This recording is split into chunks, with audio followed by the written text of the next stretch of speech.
ఆ తమలపాకు పైన ఆ చెంబుని పెట్టి అందులోకి నీళ్లు పోసి దానిపైన ఒక నారికేళం అంటే ఒక కొబ్బరికాయని పెట్టాలి.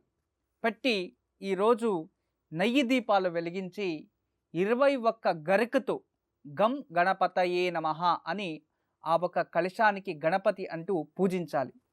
ఈరోజు సాయంత్రం దీన్ని స్థాపన చేస్తే మళ్ళీ శుక్రవారం అంటే దూర్వాష్టమి రోజు వరకు అది ఆ పెట్టిన చోటే ఉండాలి. రోజు దానికి పూజ చేయాలి.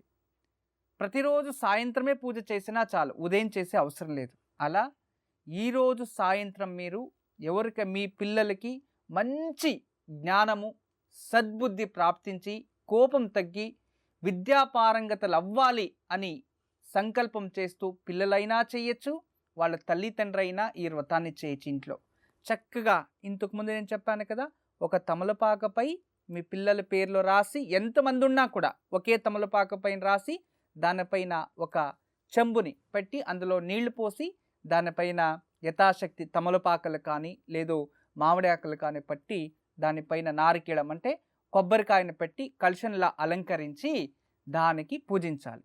ఈరోజు నెయ్యి దీపాలు వెలిగించి 21 గరకతో గం గణపతయే నమః అని అర్చించి ఆ గణపతికి విశేషంగా ఈరోజు గోధుమతో చేసిన పాయసాన్ని నైవేద్యం పెట్టాలి. గోధుమతో చేసిన పాయసాన్ని అలా నైవేద్యం చేసి పూజ చేస్తే ఆ ఒక రోజు ఇలా 5 రోజులు చేయాలి. ఈ రోజు నుంచి దూర్వాష్టమి వరకు ఇలా ఈరోజు మొదటిగా మీరు ప్రారంభించండి. మళ్ళీ రేపు సాయంత్రం రెండో రోజు ఎలా చేయాలి, మూడో రోజు ఎలా చేయాలి, నాలుగో రోజు ఎలా చేయాలి అనేది ఆ రోజుకి ఉదయాన్నే నేను రోజు తెలియచేస్తూ ఉంటాను. ఈరోజు తప్పకుండా మీరు ఇది చేయండి. మళ్ళీ రేపు ఏం చేయాలి అనేది రేపటి కార్యక్రమంలో తెలుసుకుందాం. ఇంచోపు నిత్య అనుష్ఠానం గురించి కూడా నేను తెలియచేశాను. అలాగే యథాశక్తి మహాగణపతి వ్రత విధానాన్ని కూడా మనం యథాశక్తి చేసుకున్నాం. ఆ పరిపూర్ణ ప్రతిఫలం మీ కుటుంబపై ఖచ్చితంగా ఆ విఘ్నేశ్వరుని అనుగ్రహం ఉంటుంది.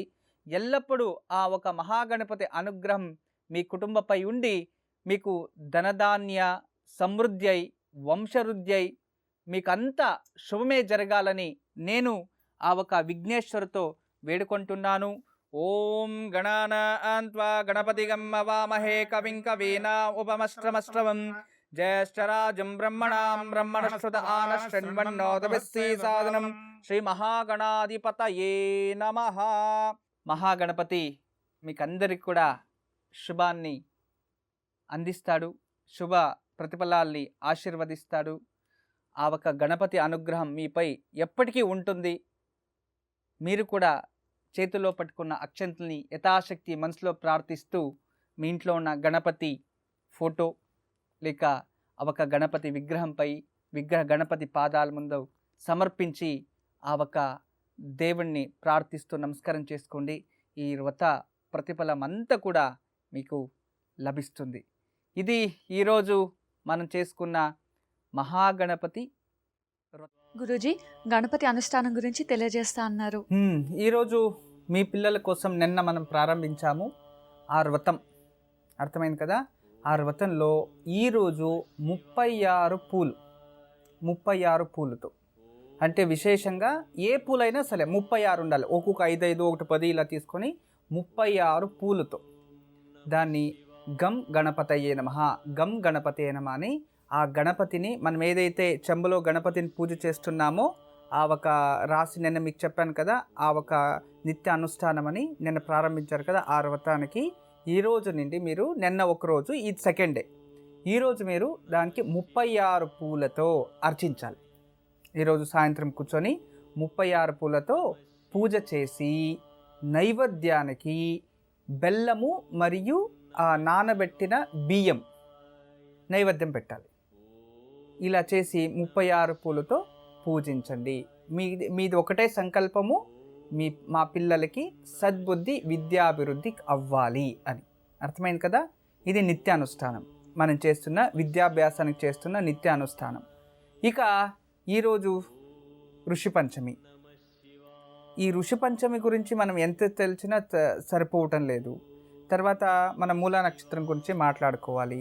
దాని గురించి రేపు మాట్లాడుకుందాము. అయితే నిన్నటి మనం కార్యక్రమంలో చెప్పాను కదా, మీరు కన్ఫ్యూజన్ కాకుండా మీరు నిత్య అనుష్ఠానం వేరు, యోగక్షేమం వేరు.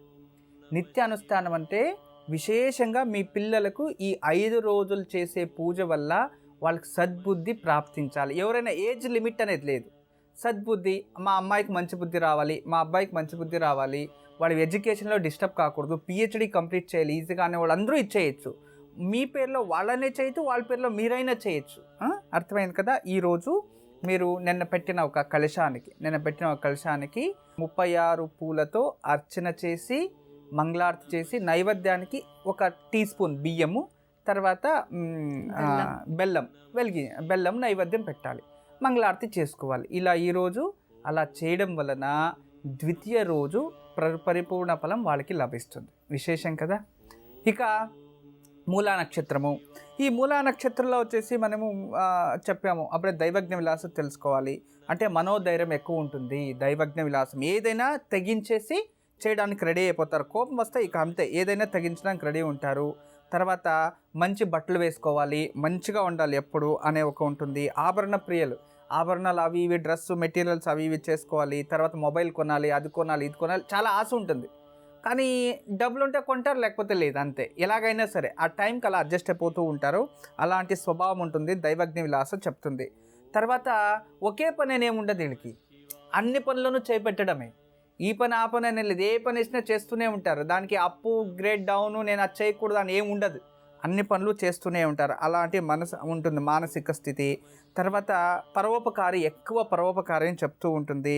తర్వాత అన్ని జనాల్లో ప్రేమికుడు, ఇక అందరినీ కలిసిపోవడం, ఇక అలా అందరితో కలిసి హ్యాపీగా ఎంజాయ్ చేస్తూ ఉంటాడని మానస నగరి అది చెప్తూ ఉంది. తర్వాత జాతకాభరణ వచ్చేసి ఏం చెప్తుందంటే ధనికుడు ధనాన్ని సంపాదన చేస్తాడు, అలాగే బాగా ఖర్చు పెడతాడు. మర్యాద స్వరూపుడు, అందరి దగ్గర మంచి గౌరవం తెచ్చుకుంటాడు. పరోపకారియు, స్త్రీలోలుడు అని కూడా చెప్తాడు. అంటే స్త్రీలను ఎక్కువ ఆకర్షణ చేస్తూ ఉంటారు, వాళ్ళ దగ్గర ఎక్కువ క్లోజ్గా ఉంటాడు అని చెప్తూ ఉంది. ఇలా చెప్తుండడం జాతకాభరణం విశేషంగా తెలియచేస్తుంది. తర్వాత జీవితంలో చాలా వైభవపీతంగా బతకాలి అనే జాస్తి. తర్వాత క్రియేటివిటీ జాస్తి, ఏదైనా క్రియేట్ చేస్తూనే ఉంటారన్నమాట. ఏదో ఒకటి చేయాలి, ఏదో ఒకటి రాయాలి, ఏదో ఒకటి మాట్లాడాలి, ఏదో ఒకటి చెప్పాలి. క్రియేటివిటీ మైండ్ ఎక్కువ ఉంటుంది. కొత్తగా ఏదైనా చేయాలి, కనబట్టాలి, ఐడియాలు వేరే వాళ్ళకి ఇవ్వడం, ఇలా కాదు అలా చేయండి అలా చేయండి అని. తర్వాత చాలా పెద్ద వాళ్ళతో లింకు పెట్టుకుంటూ ఉంటారు. ఎక్కువ మంచి వాళ్ళతో, గొప్ప తెలిసిన వాళ్ళతో ఎక్కువ ఈజీగా వాళ్ళ దగ్గర మూవ్ అంటూ ఉంటారు. తర్వాత ఈ ఒక నిరంతరంగా బిజీనే, ఎప్పుడు టైం సెన్స్ అని ఏమి ఉండదు, ఎప్పుడు బిజీ మైండ్. రాత్రి పడుకున్నా కూడా తల ఆలోచిస్తూనే ఉంటుంది, మైండ్ అంతా నిరంతరంగా బిజీగా పెట్టుకుంటూ ఉంటాడు. తర్వాత ద్వేషం సాధించాడంటే ఇక అయిపోయింది వాళ్ళ జీవితం. అలా ద్వేషం, ఇక మనం ఏమంటాము సర్పద్వేషం అంటాం కదా. 12 సంవత్సరాలు 7 సంవత్సరాలు ఒకరో చెప్తూ ఉంటారు.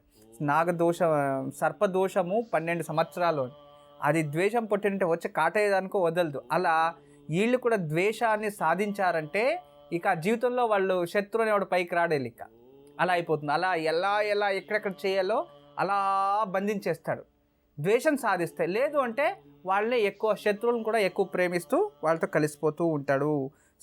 చాలా సూక్ష్మగ్రహి, చిన్న వర్డ్లనే అర్థం చేసుకుని వస్తాడు ఏదైనా కెపాసిటీ ఏంటి అని. అలాంటి సూక్ష్మగ్రహి అనేది యమజాతకం చెప్తుంది. అంటే మూలా నక్షత్రము ఇంత విధానం చెప్తూ ఉంది, చూసారా. దీంట్లో పుట్టినవారు అయితే స్త్రీలు, తర్వాత స్త్రీకన్నా ముందుగా వీళ్ళకి ఏ వ్యాపారం వచ్చొస్తుంది, ఇవన్నీ కూడా రేపటి కార్యక్రమంలో వచ్చి తెలియచేస్తాను. అయితే ఇక ఈరోజు యోగక్షేమం చక్కగా రాసుకోండి, ఎందుకంటే నిదానంగా చెప్తాను, పెద్దగా ఉంది యోగక్షేమము. ఈరోజు యోగక్షేమం చేయడం వలన మనకి అంటు ముట్టు పావిత్రత ఇలాంటివి ఏదైనా దోషాలు ఉండి, ఎవరినో చనిపోయినప్పుడు ఎవరినో ముట్టుకొని ఏదో తెలియని బ్రహ్మహత్య దోషాలు కానీ